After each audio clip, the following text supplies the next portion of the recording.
Thank you for listening in again.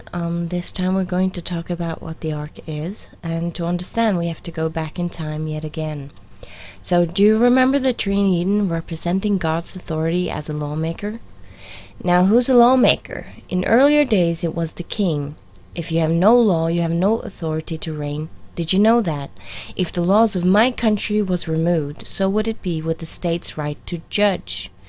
Government would have no power without laws. Who cares what the Prime Minister says, or the President, or the King for that matter? If there is no national law, there simply isn't anyone to answer to. Calling yourself a king or a leader would be an empty scam. You would only be it in name only and not for real. So the tree in Eden was symbolic of who their king was, who they would have to answer to in case of a crime. But they never knew sin. They didn't know what stealing, lying, or killing was. They didn't know what it was like to worship other gods.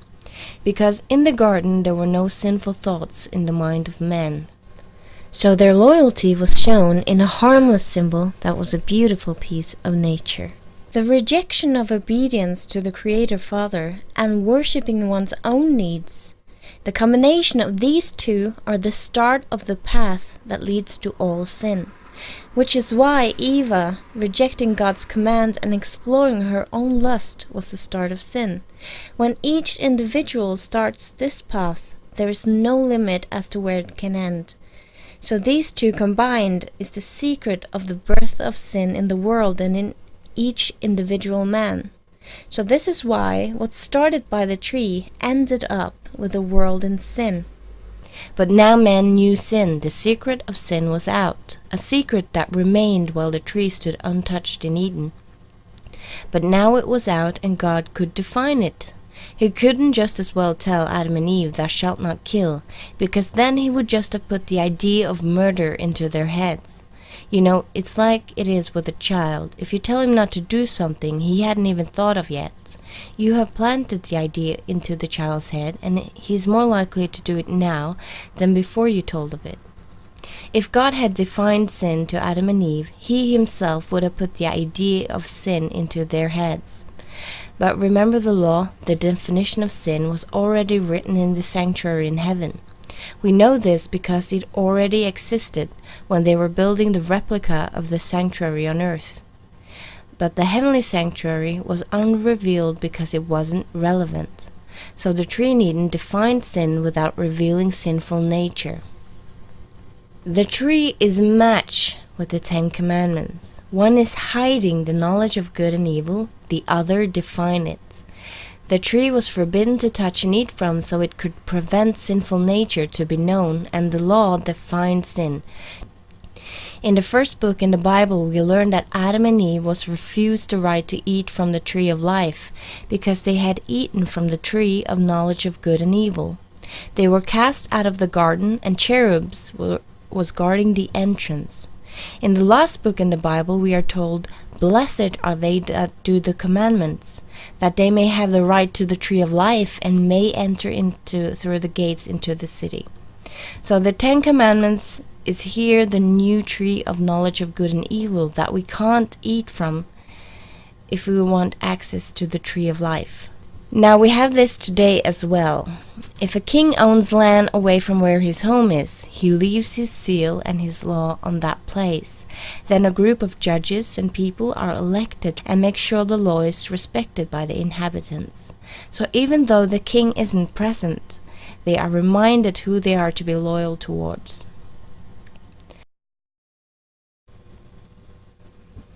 God did not copy the ways of man, but this way of government is inspired by God, according to Romans 13, 1-2.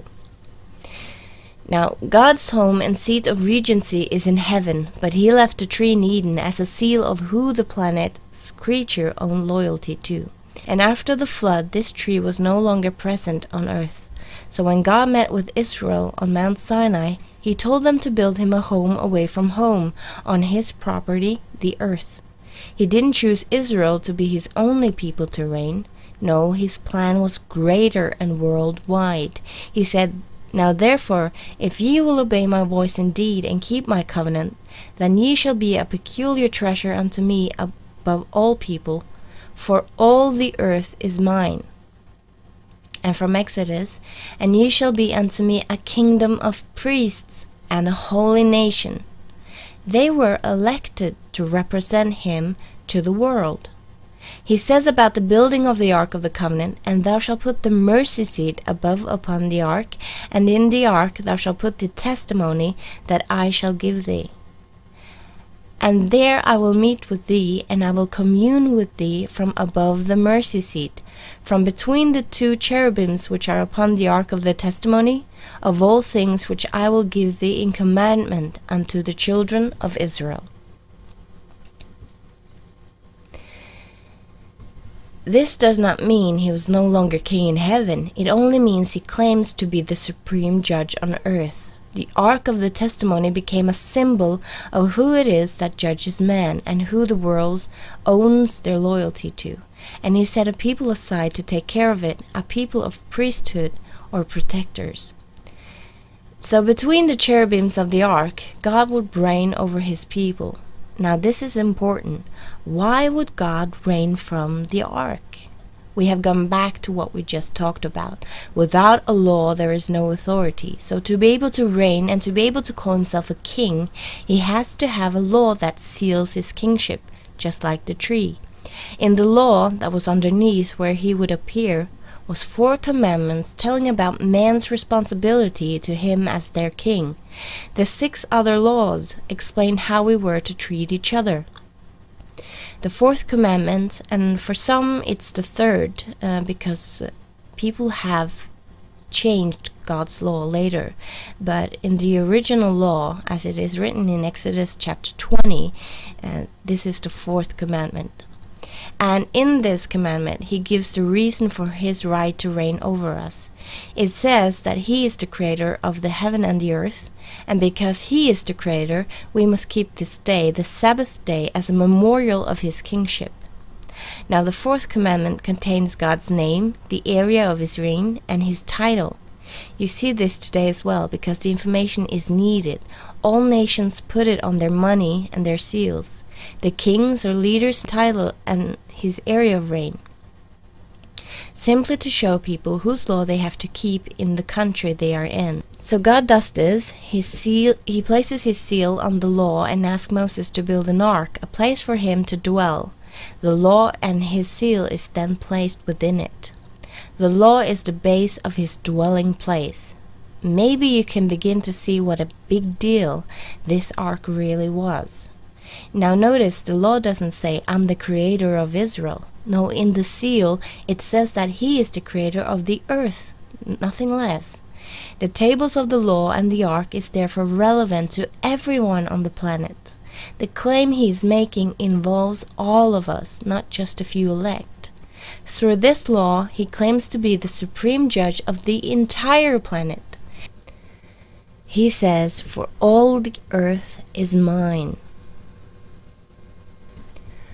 So when the seal says heaven and earth, sea and all that is in them, then the rest of the law concerns the inhabitants of the entire earth. In Revelation chapter 14, the last book in the Bible, we see the message being given to all of the world, to all nations, tongues and people, to worship the Creator. So God's message of obedience go out to everyone and not just one nation. So what is the ark actually? The ark is several things. The first thing we learn about it is that the ark is a symbol of a kingship, meaning that the ark is the earthly throne of God. Does that mean that the ark belongs to Israel? No. It belonged to the Creator, and it was placed amidst the children of Israel because he wanted them to be a kingship of priests and a elected people with a specific task. Now, do you remember the cherubim that rebelled against God, also known as the devil, Satan, or Lucifer?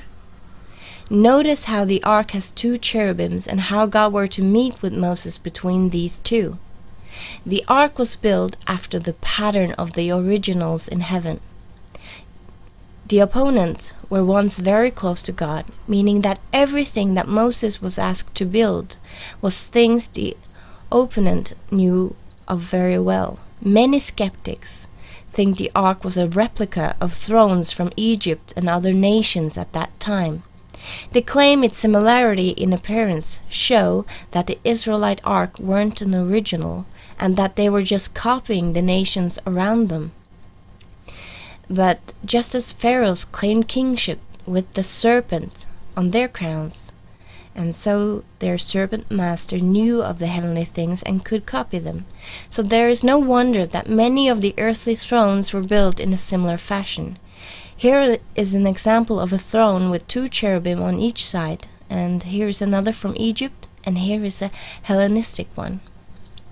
So let's make a list. The ark was made after the pattern of the heavenly things. The ark was where God would be on his throne. The foundation for God's kingship is his law, and his law states that his kingship is the entire planet and not just Israel. The task that was given to Israel was to represent him in a special way, but his kingship involved all the nations in the entire earth. Now God exercises his right as a judge of other nations than Israel when he destroys the wicked cities of Sodom and Gomorrah, when he judges the Canaanites, the Philistines, the Egyptians, and the Babylonians. If his only place of reign was the Israeli nation, he would not be allowed to judge and punish these other nations. He would be a criminal to flood the earth in the days of Noah. And Bible critics and those that hate the biblical God claim they do so because they believe he had no right to judge these nations. And this because they refuse God's claim as a king of the earth. Israel was once used by the Creator to punish ungodly and wicked nations. The fact that they did this proves that they at one time were especially chosen to carry out God's judgments on earth. And they could only do this because they carried the seal and law of God. Like a court today would represent the law of the nation when judging. By possessing God's law, they were to execute judgment on behalf of the Creator. However, when Israel themselves failed to be true to God, he could no longer protect them, bless them, or give them victory over other ungodly nations. To compare, it would be as if the police and judges upholding our nation's law would become corrupted and criminal themselves at the same time as judging us. Even if the Israelites brought the ark of the Lord with them to war, they could not gain victory because they had made themselves enemies of God's state. And we'll talk more about this in a later episode. In the book of Isaiah, chapter 24, it says that God will one day judge all the inhabitants of the earth for having broken his laws. Behold, the Lord maketh the earth empty, and maketh it waste, and turneth it upside down, and scattereth abroad the inhabitants thereof. The land shall be utterly emptied, and utterly spoiled. For the Lord hath spoken this word. The earth is also defiled under the inhabitants thereof, because they have transgressed the laws, changed the ordinance, broken the everlasting covenant. Therefore hath the curse devoured the earth, and they that dwell therein are desolate. Therefore the inhabitants of the earth are burned, and few men left. Some say God of the ark was unfair to destroy some of these old nations. However, calling it a crime is disputing God's kingship over the planet. God said, I have made the earth, the man and the beast that are upon the ground, by my great power and by my outstretched arm, and have given it unto whom it seemed meet unto me. So the ark then has strong similarities to the tree in Eden, representing God's authority on earth, while he himself has his home and main throne in heaven. Understanding what the ark is should awaken everyone on this planet, no matter what background, to listen to the one who claims that we owe him obedience. And it should also make us understand that a discovery of this ark would affect every human being, every nation, and not just Israel. If the claims made in the law in the ark is correct, and its origin is from who it claims to be, then this item isn't Israel's most sacred artifact. It is the world's most sacred artifact, because the one whose law it is claims to have the right to judge you, no matter who you are. Now, Yeshua gave us a parable about a group of men that were set to guard a vineyard. And he says in Matthew 21, verse 33 to 41, "Hear another parable. There was a certain householder which planted a vineyard, and he hedged it round about, and dug a winepress in it, and built a tower, and let it out to husbandmen, and went into a far country. And when the time of the fruit drew near, he sent his servants to the husbandmen, that they might receive the fruits of it. And the husbandmen took his servants, and beat one, and killed another, and stoned another. Again he sent another servants more than the first, and they did unto them likewise. But last of all he sent unto them his son, saying, They will revere my son. But when the husbandmen saw the son, they said among themselves, This is the heir, come, let us kill him, and let us seize on his inheritance. And they caught him, and cast him out of the vineyard, and slew him. When the Lord therefore of the vineyard cometh, what will he do unto these husbandmen? They say unto him, He will miserably destroy those wicked men, and will let out his vineyard unto other husbandmen, which shall render him the fruits in their seasons. So this leads us to ask what the ark of the Lord looked like. Understanding what it looked like is important to determine if a discovery is fake or not. And when we study this very subject, we will surprisingly get a hint of the destiny of the Lord of the Ark. So make sure to come back for episode 3.